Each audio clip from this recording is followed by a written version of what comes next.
My name is Jocelyn Olcott, and I am a professor of history and international comparative studies here at Duke University and the director of gender, sexuality, and feminist studies.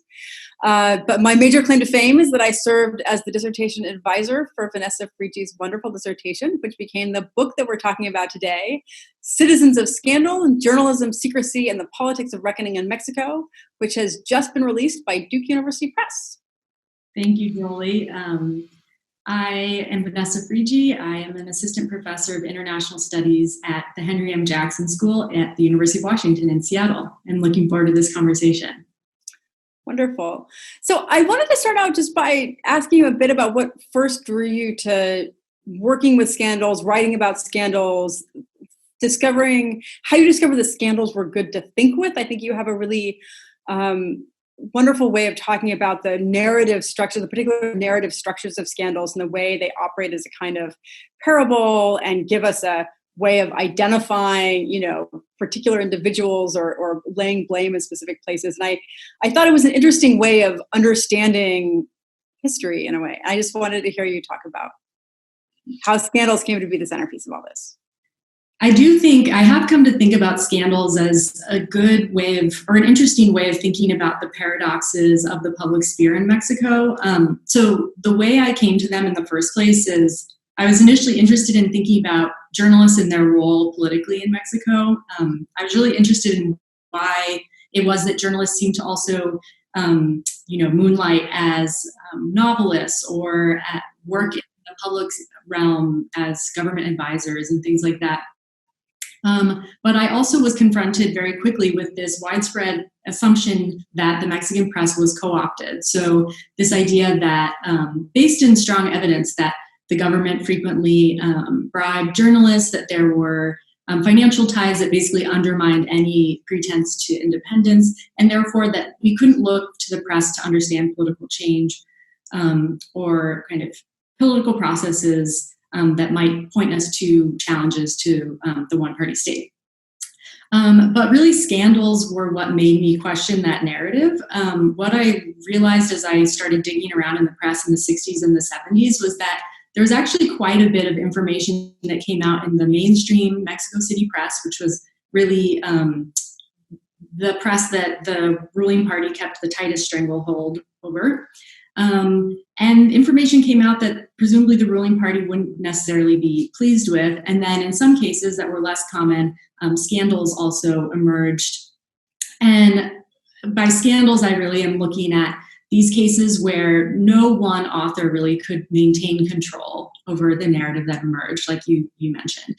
And so for me, scandals really got at that paradox about the Mexican public sphere, which is that bribery persisted, self-censorship persisted, and yet we still saw these very scandalous exposés come out that in some ways ended up disrupting the official control over narratives and also inviting more people to be part of that public conversation and that public sphere.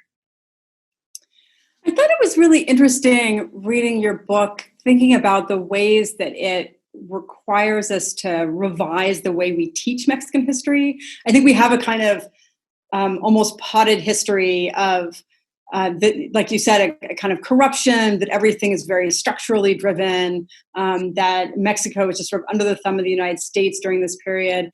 And I was wondering how you saw this book changing the way that you teach or that I might teach the survey of Mexican history, even, just an regular undergraduate survey class. Yeah, I like that question because it's also one that I've gotten frequently when I mention to people that I'm writing this book or wrote this book, because I think it is a challenge people see when they're going to teach the 1950s forward Mexican history. And the reality is there is a pretty limited historiography, though in recent years it's been growing. So there's that challenge of kind of knowing how to teach this period of Mexican history, as you say. So I think the way it has been taught first is that in general, I think the way historians have approached the period from the 1960s forward is teaching this kind of transition from intense authoritarian repression of social movements and political protest to a gradual opening. So we often kind of associate this with a process of democratization that resulted in the acronym for the ruling party falling from power or from losing the presidency in 2000. And that's kind of the arc we have. And that narrative often begins with the 1968 student movement. So I think when people talk about this history of kind of 1960s Mexico forward, we think about the centrality of the 1968 student movement, which was calling for the democratization of their institutions and of society in general, was brutally repressed by the state, which then catalyzed this delegitimation of the party, all while being on the international stage because Mexico City was about to host the Summer Olympic Games. And I think the way that my book challenges that narrative is it provides us with a more nuanced account of kind of the nonlinear and uneven process by which this opening actually occurs.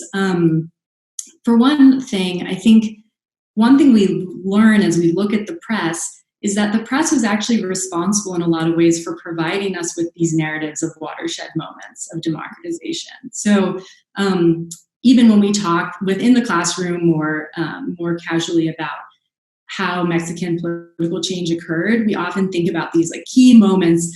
And what we don't realize sometimes is that language is actually provided to us by the press. So I have a few chapters where, for example, the 1985 earthquake or the 1986 gubernatorial elections in the northern state of Chihuahua.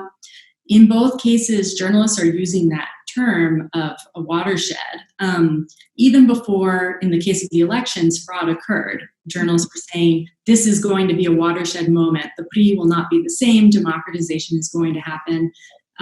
Then fraud occurred, and they said it was a watershed moment. And because in some cases, this is the prestige press, then these articles get anthologized, they get translated into English, and they bear that much more weight. So I think part of what we learn through the book, or what I hope we learn, is that the press really has helped us narrate this period, and that there's a lot to be gained by actually looking at the processes by which those narratives emerged.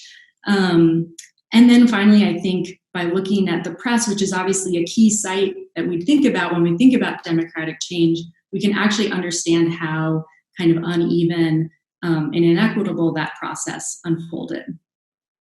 Yeah, I think it's really interesting. I mean, when I teach this period, it's, as you said, it's so, Tlatelolco, the 68 massacre looms so large, and there's so much that we, I feel like this is a field that's just starting to emerge. And one of the reasons that I think it has, there's there's a few really good works in it, but I feel like they've been kind of hard won. And one of the challenges is that methodologically, doing research in this area is really difficult. I mean, it's difficult to get sources. A lot of them haven't been released, or if they're released, they're hard to get to. And so I'd love to hear more about your process of coming to sources and assembling an archive, and how it seems like it was a sort of iterative process of moving between trying to find people who could provide you leads. It was almost itself a journalistic investigation that you had to go through to get to even find the kinds of sources. But a bit more about how you assembled an archive for this and what the methodology was like. Yeah, I think you hit the nail on the head. I think I began the process a bit naively, not quite realizing how difficult it would be to assemble that archive. And like you said, there's two challenges. One is that if you're studying the relatively recent past, of course, a lot of documents remain classified.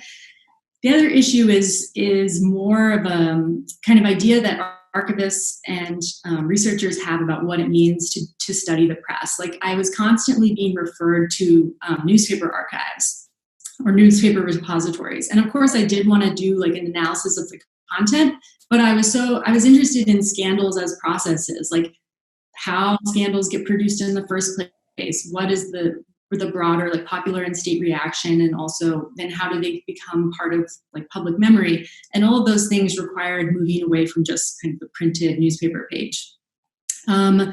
So since I encountered challenges in the archive, at beginning, in where many grad students of Mexico begin at the National Archive in Mexico City, I started reaching out to journalists, both who were working presently and people who had retired but were active in the 60s and the 70s. And I found it to be a really rich exercise because in addition to helping me locate uncurated or informal archives, they also just helped me make more sense of this period and also the culture of that period, the way in which journalists interacted with politicians. So it was a really rich source in general. But many of them eventually became willing to share their personal archives with me. And I realized how rich that material is, not just because of the sources it offered, but also getting a sense of how journalists imagined their work at the time. Like, they kept leaked documents from public officials, correspondence from public officials, letters with readers, and all of that became part of this archive that I compiled, in addition to kind of the more traditional sources we know for this period, like spy reports, that helped me get more at the state's understanding of these cases. But one other thing I wanted to add is that part of what I think is interesting about compiling this archive of the press is that it does challenge, I think, in some ways, how we understand secrets in the archives. So there's, for good reason, this excitement and expectation about what comes out of these intelligence archives that were declassified in 2002. And the declassification of these archives did show us a degree of repression that I think as researchers or historians we weren't fully aware of. At the same time, secrecy also or these secret or declassified archives also have kind of this aura about them that makes us, expect to find, they kind of have this privileged status, but what I found was that in a lot of cases, intelligence agents were almost repeating verbatim what they were finding in the press, but those reports became classified by virtue of the fact that intelligence agents were writing them.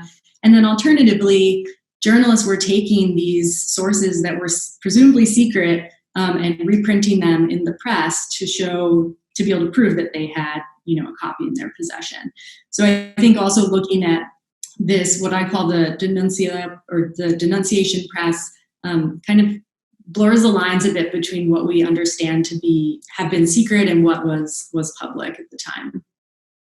Yeah, one of the things that I was really struck by with the research, with the whole book project, is the ways in which it is in some fundamental way a book about the production and circulation of knowledge and that's a kind of idea that we could take into other realms. But in particular, we think about newspapers as the first draft of history, or a kind of Gramscian sense of newspapers creating, in the way that you described earlier, a common sense about what terminology sticks and what periodization sticks. So the ways that we tend to function as historians thinking about these questions in a lot of ways does get first defined by public intellectuals that are functioning in the media space. And I'm wondering if you could talk a bit more about how, I really like that you said you want to look at scandals as processes, right? And where you see the media creating or fashioning a common sense around some of those scandals. Yeah, no, that's such a good question. I think in some ways, these men, primarily male journalists who broke these stories, have been heroized in a lot of ways. That word sounded odd in that moment. In Mexican history, they deserve recognition for the stories they uncovered. But so much of these processes of journalistic investigation relied on the assumption that valuable information came from the government. And that really relied on this male sociability that involved sometimes going to shooting ranges with public officials, or exchanging gifts of guns, or sending bottles of scotch and spending the night in a bar together. And obviously those processes of sociability excluded women who were becoming more by the 70s, becoming more of a fixture in newsrooms. But it also, I think, engendered this idea about whose knowledge mattered and what types of stories were really valuable to the Mexican reader. And I think in some cases we see that these scandals really relied in a lot of ways on public officials' own understanding of what was beyond the pale. And as I look at in one case study, it also excluded the knowledge that was coming from below, from groups that were outraged at state repression and really vicious violence that they were encountering, but that didn't actually make it into the pages of the press. And instead, what became more commonplace, or the common sense of corruption, was the mismanagement of public goods, or kind of the betrayal of good governance. And I think also this is something that changes by the end of the period I'm looking at, by the late 1980s. But there's also a privileging of kind of the mestizo or white male voice within the pages of the press. So the idea that that women, and especially and people of lower class background, and especially indigenous background, were not going to be the knowledge producers of scandal.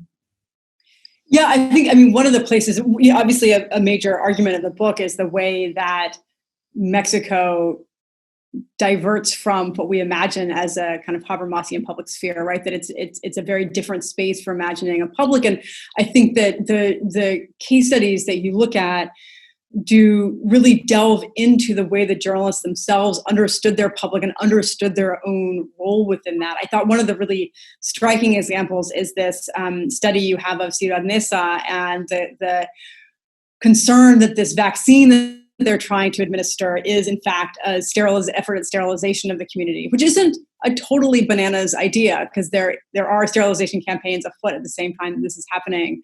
But I was wondering if you could talk a bit about that, because it's really an example where you see the journalists in particular showing a real disdain for the public that they're supposed to be serving in a way. Right. Yeah, exactly. So as you mentioned, this scandal emerged in the mid 70s. This was at the end of 1974. In this part of the outskirts of Mexico City, basically this neighborhood that had emerged because Mexico City had urbanized to such an extent that poor people were being pushed out, and new migrants, or immigrants, I should say, had nowhere else to live. All the low-cost housing was gone. So this part of Estado de Mexico was really seen as kind of this backwater of violence, of insecurity, of underdevelopment. And this is where, as you say, this panic emerges that public officials are sterilizing school children. So I really look at this case as an example of what kind of the limits of what could become a scandal. And I think it's worth mentioning that, as you say, at the end, it doesn't seem like there's any evidence that this vaccine was being used to sterilize people. But in terms of kind of the way journalists do their due diligence in investigating stories, it doesn't seem like any of that was actually done. And that they're really looking to government officials to say, did you sterilize people against their will? No? Okay. And they really relied on this gendered and classed language to be able to try to convince their readers of how ridiculous this accusation was. But as you say, this wasn't a ridiculous accusation. Part of what I argue in that chapter is that it's actually emerging from a very critical reading of multiple media sources, because people are aware of these kind of forced sterilizations that have happened in Brazil and India, in the US South. And so this wasn't coming from a place of ignorance. It was coming from a very real understanding that governments are capable of racially motivated sterilization. But as you say, the Mexico City press was very quick to disallow this as a legitimate form of knowledge, and also even kind of pointed at it as evidence of the possibility of fascism arriving, or the fascist threat in Mexico, because the masses were so easily persuaded. Yeah, I mean, I think it's something that we're seeing the evidence of, all over the world right now, which is the failure to take seriously the concerns that are coming out of communities that are not seen as being less informed, or having a kind of mode of understanding the world around them that is sort of backwards or whatever. And it leads to this kind of condescension, I think, on the part of journalists that only fuels the resistance to what journalists are trying to do. I mean, it's really, I think in some ways the discourse now of fake news comes out of that, the dynamic that you've described so well in that case. The other one that really struck me was, I mean, I think every case study in here is really fascinating in its own right. And one of the things I really like about this book is that it reads in this way that you go chapter by chapter. You can dive really into a whole kind of mini history, and they build on each other so nicely. But that the chapter about Arturo Durazo, this chief of police who gets kind of outed through this tell-all, and one of the things I really like about it is it feels you do such a nice job of situating it in this moment of testimonial literature, of this kind of witness bearing, and trying to expose some truth. I think that it's another place where I feel like the book is really about the nature of knowledge production, the contested nature of knowledge production, and the contested nature of knowledge production at that particular moment and in that place. That it's that's a genre that takes hold in Latin America, but in Mexico included that there has to be a sort of popular answer to all of this government assembling. And in particular, this language of impunity. It's language that is been quite durable. You hear it now all the time with regard to massacres and with regard to the femicides and all kinds of violence. But that state impunity is also narco impunity, but state impunity is part of that. And I was interested in how you understood this development of a public sphere around the question of impunity, and in particular, that chapter ends in a pretty depressing place, which is that the major journalist who's covering this, of course, gets murdered, and we don't quite know why. But the message is, this kind of critical part of a liberal public sphere ever going to be able to survive? Yeah.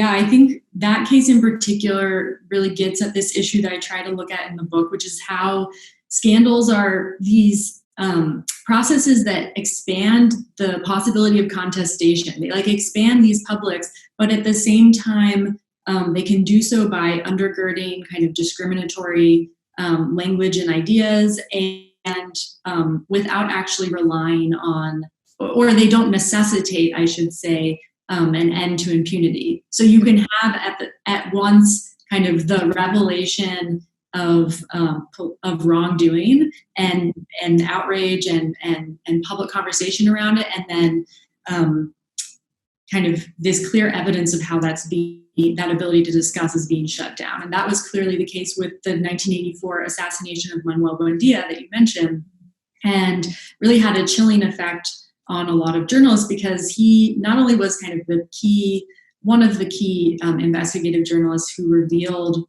the police chief's role in torture, illegal torture of prisoners, but also he was Mexico's most famous journalist at the time. So I think this is something that becomes a very clear feature of how Mexico's public sphere develops, which is that it's this constant kind of pushing and pulling dynamic where there's this opening of space for discussion, but not necessarily an associated end to impunity. And as you say, this becomes kind of a key rallying cry. And I think one thing I argue in the book is I think it's also a weakness of scandal. Mm-hmm. Because it's kind of part of how the process of scandal operates, which is that it kind of seeks some sort of reconciliation. So scandals have resolutions when someone is arrested or when someone is punished, but that doesn't necessarily change the system in which they emerge, nor does it kind of prevent similar cases from emerging. And I think what's interesting about the Durazo case is that was very clear, I think, for the broader public, because that case really had two tracks. It emerged both in the investigative press, and then it had this second life in comic books and films. And the comic books really focused not even so much on Durazo's serious crimes, so much as his presumed racial background, his presumed sexual impotence, or alternatively his hypersexuality.